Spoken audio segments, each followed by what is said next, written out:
And we are live. Good morning, crypto warriors, and welcome back to the Gentlemen of Crypto, episode 296. Today is Monday, December 3rd, and I'm King. And I'm Bitcoin Zay, and we're here to bridge the gap between cryptocurrency and the community Monday through Friday at 10ish. At 10ish. As always, you know, we in here for the free cryptic coin last week. Who won? Oh, yeah. So last week, our winner was Ryan Cooper. Shout out to you. Thank you.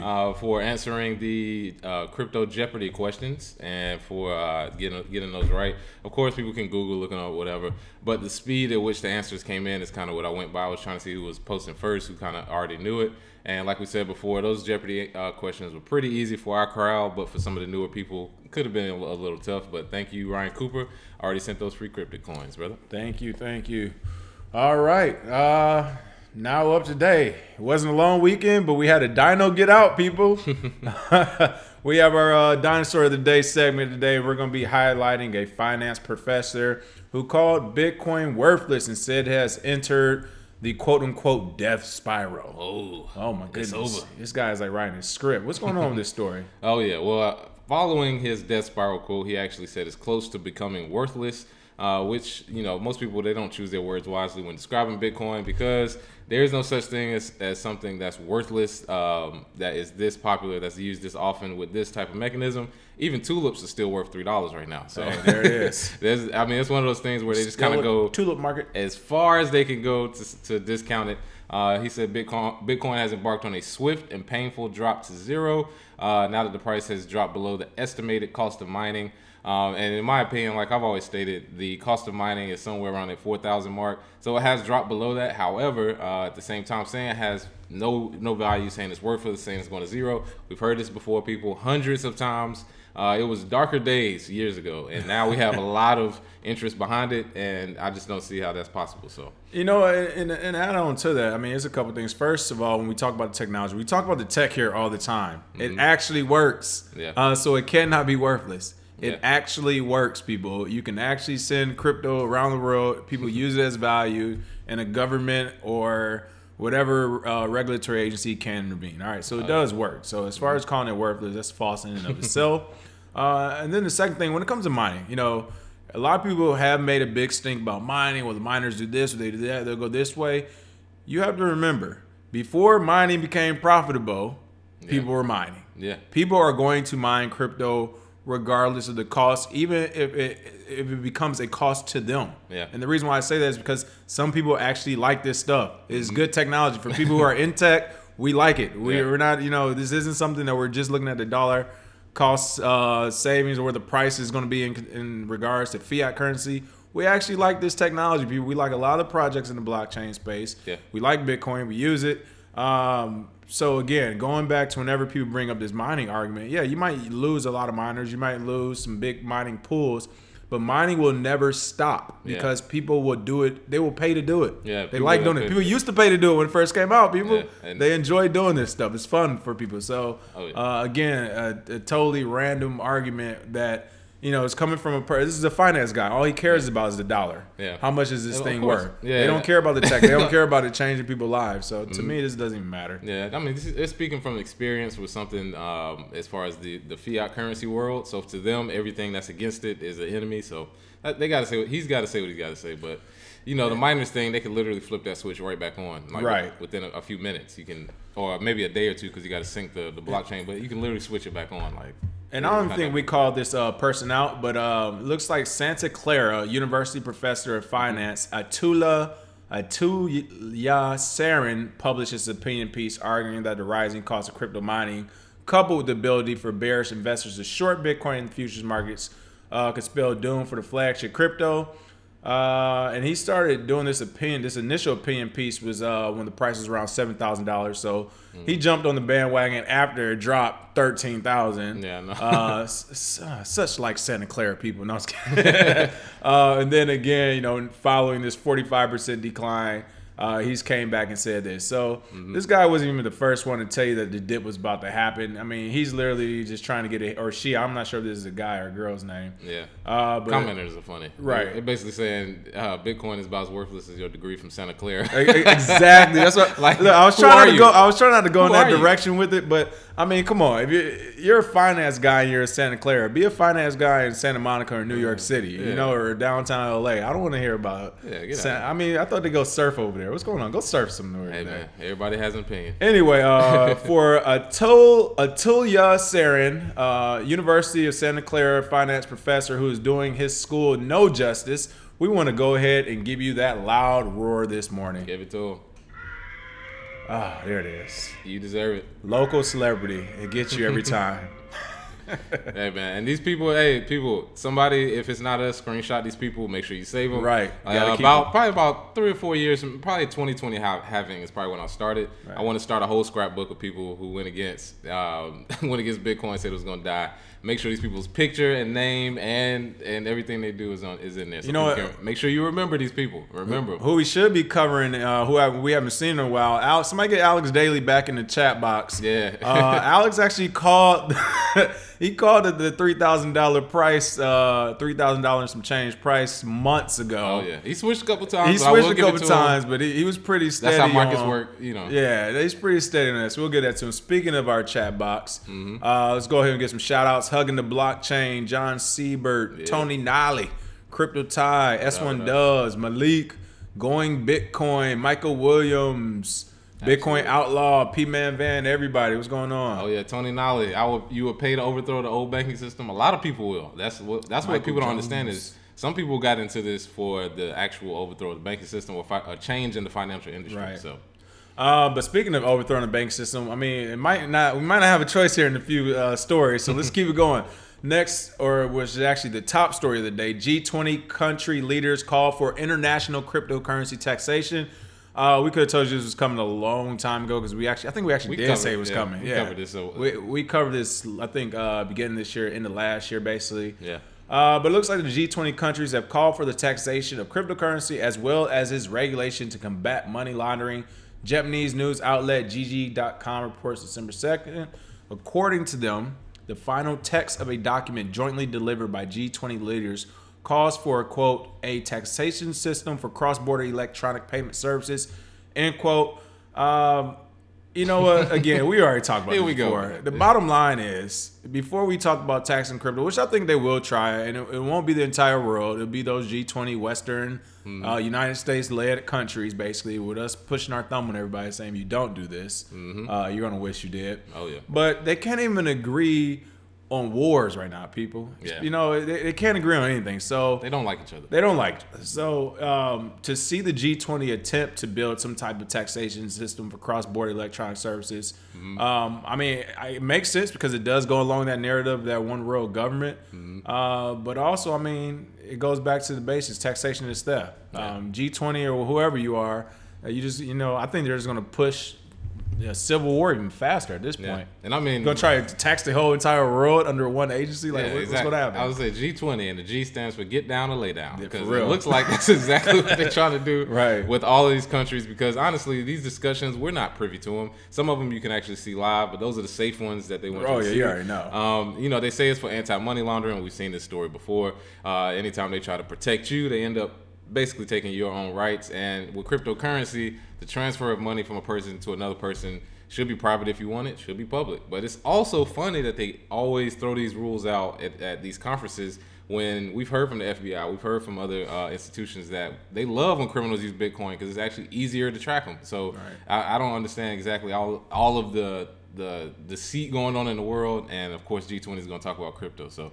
it just goes to show how big we're getting, and everybody wants to have some sort of regulation in line. They got to have something on paper, but good luck. And this is why this is important. The article also went into detail talking about the current laws, which say that foreign companies that do not have a factory or other base, specifically in Japan, cannot be taxed by the local government. The publication then cites that the G20 leaders seek to build a taxation system for that cross-border electronic service, So it's not, I mean, and that's not just Japan, that's many countries. You're telling me you don't have any physical property here, but we can tax you. Yeah. I mean, listen, when I have another country telling me they're about to tax me for whatever, that is the day I am going to move all the way back into Detroit and tell them to come find me. Yeah, come get it. You can get it if you can come take it, all right? I'm going back to Beatties Ford. You got to come see me. You can come see me and you can come get it if you want, and I'll make sure I make it interesting. Oh, yeah, exactly. D. Regulo, good morning. Who else we got here? Sergeant Crypto, what's going on? Banger Committee. Oh, yeah. Smash the likes and share. Shout out to everybody on Facebook. Sinclair jumping in. What's going on, Sinclair brother? Skinner, what's going on? Sloan, what's going on, brother? Good to see All you. right. Monumental. Federal court rules case in favor of crypto ICO against the SEC. What? Talk about turn of events. The judge is like, come on, we got to give them one. Yeah. If we keep crushing them, they just going to break the law. We got to give them one. Yeah. Last week, the U.S. federal court ruled a case between the U.S. Securities and Exchange Commission and crypto initial coin offering project called BlockVest in favor of the ICO project. Oh, yeah. Shout out to them. Yeah, that's what's up. You gotta win a couple. You need to win a couple. Way to fight back. What's going on with BlockVest? How did they win this? How did the ICO escape the SEC's clutches? Oh, yeah. Well, the one thing about the big bad SEC that people don't realize is that they have to prove that it is a security by the methods that they used before. So if this is a brand new technology and the token was distributed, differently from what past securities are, they can't declare the security. Therefore, they can't sue and they can't make people pay back money that people invested. One of the biggest things that you have to put in your ICO is that there's risk of financial loss. You're not supposed to let U.S. investors get in. These are some of the things BlockVest did put in place. However, the SEC is basically going after everybody to try and figure out who's right, who's wrong. I was just about to say, who's making the most money. The SEC is leaving it up to the company and the ICO founder to say, do you have enough money to fight us in court? Honestly. Yeah. Exactly. And, basically what this is a precedent. So if you have ICO, look at BlockVest, see exactly what they did. If they can win against the SEC, you can too. So that's what we tell people is it's not much. It doesn't happen often, but people do go up against, federal agencies and find ways to get around it simply because it's unfair to start with to name all ICO securities just off the bat. Like, yeah, these are all securities. We do know Bitcoin is not a security. They've stated Ethereum is not a security. All the rest is kind of, it's up to how you feel or up to how they feel. Sorry. So good to see SEC take one on the nose just so, other ICOs can have some sort of hope because everybody thinks they're dead. And here's the precedent in this case as well. It says, according to the court, in the ICO context, there must be a risk of financial loss. Yeah. This supports the proposition that something like an airdrop by itself cannot be a securities offering, even if the airdrop tokens are pre-functional, admittedly rare today, but possible.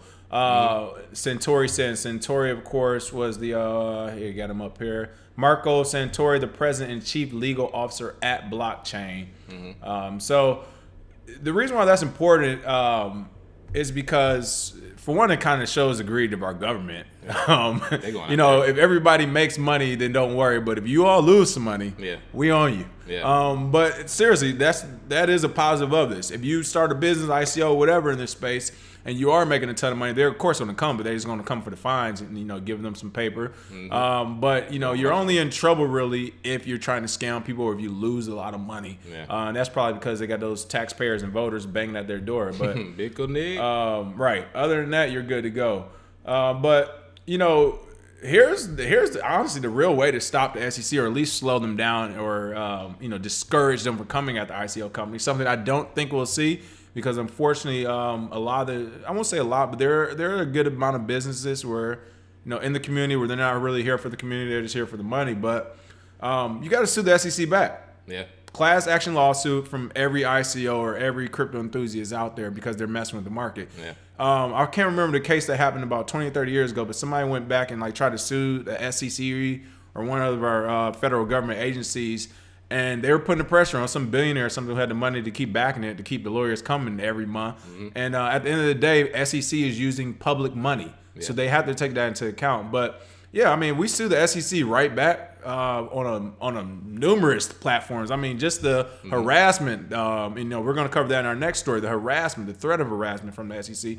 soon back. We do a class action lawsuit as a community. I can guarantee you they will slow down. Yeah, and watch out for, like I've stated yesterday, STOs, security token offerings. There's already a couple people that have putting those out. Yep. But that'll change the way the SEC probes companies too, because if one company says we're ICO, we gave away coins in this ICO based on what people paid, then somebody does security tokens offering, they're saying we're a security. So why, you know what I mean? The SEC will be like, well, why are we even mess with ICOs anymore? Everybody's moving towards security token offerings. That's what we can focus on. They're complying with the Security and Exchange Commission. They paid the $6,000. It's only $6,000 to get something registered as security, but you have to get a lot of stuff in place. Right. So yeah, STOs is something to look out for too. I wonder how the SEC will handle that. Or we'll handle ICOs after that starts to become more popular. I'm not gonna lie. The way I feel sometimes, man, if I find out somebody works for the SEC, people, it might be on site. I hate to say. Yeah, at least go get a wet willy. Hey, what is wrong with you? What is going on with y'all, man? Y'all are mad over there. That's one does. He said YouTube influencers are quickly jumping on the need government regulation, globalist bandwagon. You know that. Well, you could, I don't know about other influencers, but you can go back in our whole history, and at no point have we ever invited regulation. We don't bend. Yeah, we don't fold. We don't break. I've been on this earth long enough to see that if there is some sort of regulation that needs to go. You know what I'm talking about. Exactly.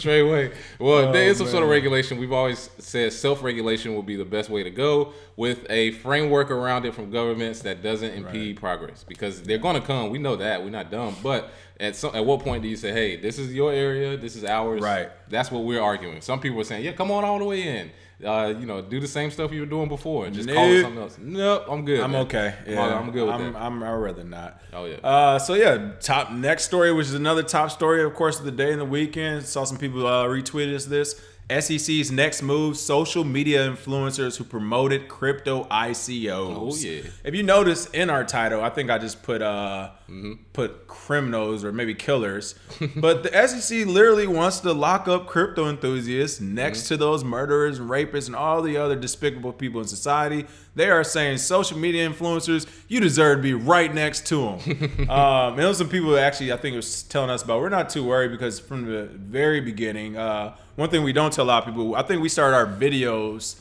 a year almost after we partnered in business. Yeah. So we have been in business already in crypto together before we started those videos. So we made sure when we started we consulted with attorneys, and if you look at all our videos in the notes section, we got everything on it. We say even on our best altcoins we buy, we made sure to tell people those are the ones we were buying. But looks like the U.S. Securities and Exchange Commission (SEC) is cracking down on ICO projects, and a top official said earlier this year that dozens of those cases are pending. The next wave of that enforcement, stimulated by his recent settlement with professional boxer Floyd Mayweather and music producer DJ Khaled, is expected to be on social media influencers who have promoted ICOs to the general public. As in the quick aside, if you think that's crazy, a lot of you probably missed that story. I think came out last year, the year before, that had the United States government starting to target podcast hosts, social media influencers, YouTubers in general anyway. Period, so, it's Get not on just YouTube and look up conspiracies or look up something. The whole list is gone. It's like, it used to be, conspiracy. Right, it used to be a video for everything. For everything. It's like all mainstream news, their take on it, and then 3 or 4 pages later you might see it. So it's been happening. So I mean, crypto, I'm sure they're going to crack down because the money side of it is probably worth a lot more than cracking down on a popular sports host or something. But they're coming down on everybody. And again, we're just allowing that to happen. Just throw that out there. But when is ICO promotion a fraud? It looks like writers, YouTube celebrities, cryptocurrency review platforms, publications, and many more individuals and organizations could be targeted by the SEC if there is sufficient evidence to prove that an individual or an organization received compensation from ICO organizers to promote a token sale without disclosing the amount received from ICO project to the target audience. So, we do those review videos, and we always say at the beginning that, hey, make sure you do your own due diligence. We're getting paid for this. This is a review video. They're basically saying for the YouTubers who don't tell you that they're promoting the token sale or being paid to, which honestly, by and large, with the exception of, you start talking Bitcoin, Ethereum, some of those bigger projects, by and large, almost every project you see a YouTuber just suddenly promote that's not the best one out there definitely received, some type of endorsement for it. Yeah. We've said that plenty of times before. And plus, our reviews kind of harsh on some of them. So right. That's why we never get them. Ours promotion. That's why we rarely get them. I mean, we really don't even respond to people. It's just like, do you want the truth or do you want, whatever. Because a lot of people were doing the pump and dump games back in the day. Telegram was popping. last year. So, you know, those are the people that are really going after. And some of these quote unquote whales who really were people that were just promoting whatever ICOs, they'll get that day of reckoning as well. But it's a money grab though. Yeah. I mean, it's literally this is literally what they're really saying to read between lines is if we find out any other social media influencer, we know you're not making as much as Mayweather, but if you get in your hands on some DJ Khaled money, we're gonna have to come see you for some of that too. The fine is double whatever you were paid. That's it. They just want money. It's all about money. But you can see here, I mean, you talk about how crazy our society is. This is the SEC tweeting.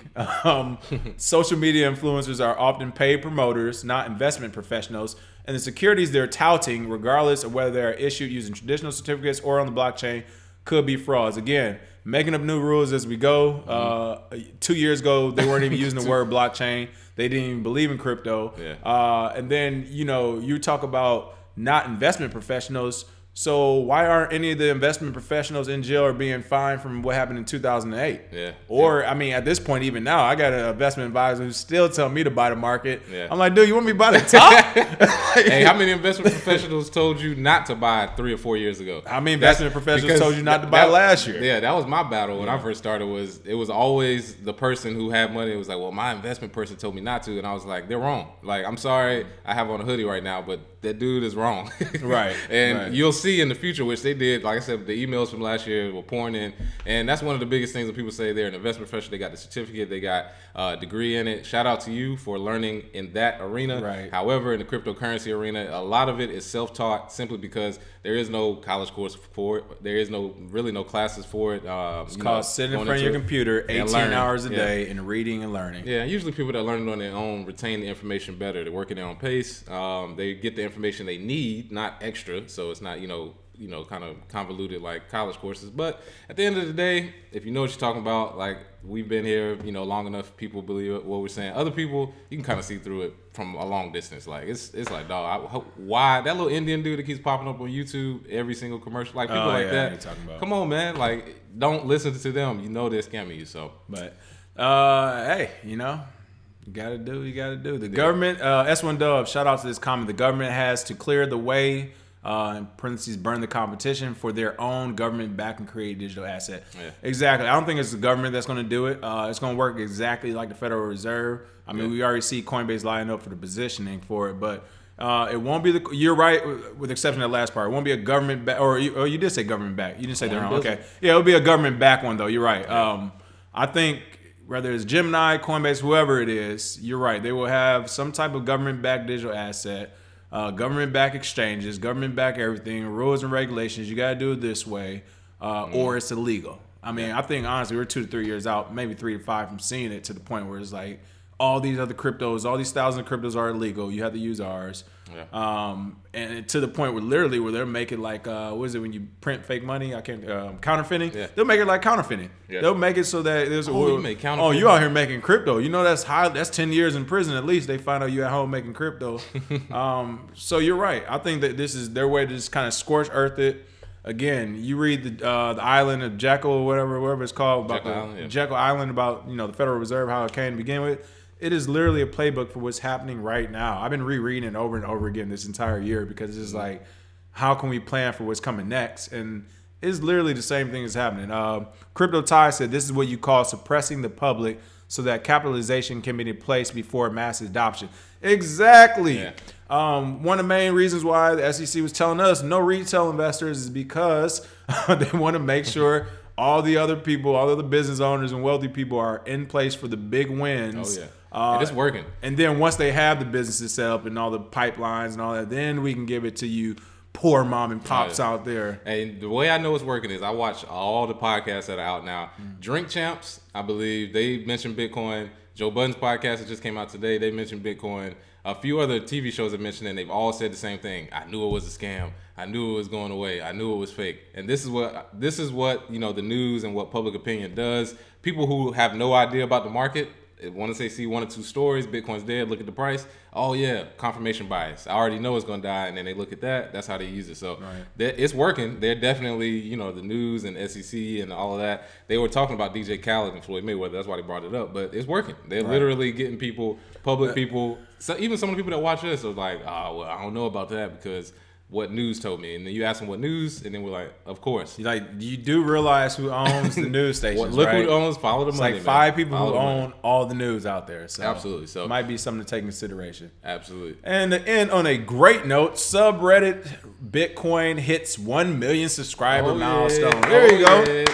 Been a long time coming. We are not huge fans of the Reddit Bitcoin, subreddit Bitcoin for many reasons, but you know, it's good to have that community going, and there are some good parts of it. It's not like the whole 1 million people, no one knows what they're talking about. There's some great parts in there. Yeah. But there also are a lot of parts you got to watch out for. But yeah, stalwart Bitcoin community subreddit Bitcoin has hit the 1 million subscriber mark according to a post from moderator iBelite on December 2nd. Yeah. Wow, that's pretty good. Yeah, and I think some of the Reddit Bitcoin people that are still left, or most of the ones that are still left, are nowhere near people who were there at the beginning. Most people who were at the beginning, first Reddit's one, they left a long time ago because it turned into a cesspool of people promoting the ICOs, right? Talking junk about other cryptocurrencies, and that's what happens. Whenever, exactly, it got into people, being keyboard warriors trying to say, yeah, this is better, this is not, or whatever. But at the same time, 1 million subscribers is an accomplishment on Reddit simply because there's so many different things you can look up, and Bitcoin is definitely not going away. So shout out to them. Shout out to the new ones that popped up. It was like R Bitcoin, then it was R BTC, then it was like Bcash, and then went from there. Yeah, so Hugging the Blockchain said, any crypto communities you can recommend? So a big one I like is Bitcoin Forum. I've been a long time lurker on there. I don't comment too much if at all, maybe, but I've been a long time lurker on there. Bitcoin Talk Forum, yeah. To me, that community, really goes per project. It's really specified, so you can hop on there and get on the project notes and get on the project forum and kind of get a better understanding of what's going on. If it's a really good project, the devs are usually in there every now and then too. Of course, you got some of your Telegram groups, which are still good. So depending on what Telegram groups you can find or you jump into. Of course, our community here is amazing. We try to offer as much education we have. Medium, Medium is really good right now. Local media, meetups, and then Discord as well. So yeah, a lot of good stuff. I mean, there's a lot of good stuff out there. So yeah. All right. Other than that, for the free crypto coin, what are we doing today? Oh yeah. So for our free crypto coin, the SEC is coming down on crypto influencers. What do you think the punishment will be, or what do you think will happen with that as far as promoting ICOs? Let us know in the comments. Put your crypto coin address, and we'll send you those free coins. All I'm going to say is, and what is it? I'm trying to see the best way to say it. If there's going to be a thing where it's going to be a lot of finger. If they take down a couple of influencers, there's about to be some finger pointing going on. That's what I'm saying. It's going to get really funny. It's going to be a fight at World CryptoCon next year. Right. But that's pretty funny. But if they don't take down certain influencers, I would say this is not anything any influencer out there needs to worry about. Yeah. There's a couple out there that if they don't take them down, then no one's getting, either there or they really did have the bankroll to pay off the SEC, which is quite possible for 2 of them as well. Yeah. But it remains to be seen. Yeah, I mean, I'm pretty sure I know what you're talking about. Oh yeah, I think everybody does. Everybody knows what you're talking about. Yeah. But I'm not out. Me, I'm not out here drying. Hey, they about to use the same evidence that they use against Tekashi 6ix9ine. All they gotta do is watch the music video. They gonna get all the information they need. Oh man, Treyway. All right, with that, people, just watch the music videos with Lambos in it, and you'll see what we're talking about. That is our Monday morning show. I hope you all were entertained and learned something new. Other than that, we will see you all tomorrow at 10ish. Oh yeah. Cheers. Have a good one.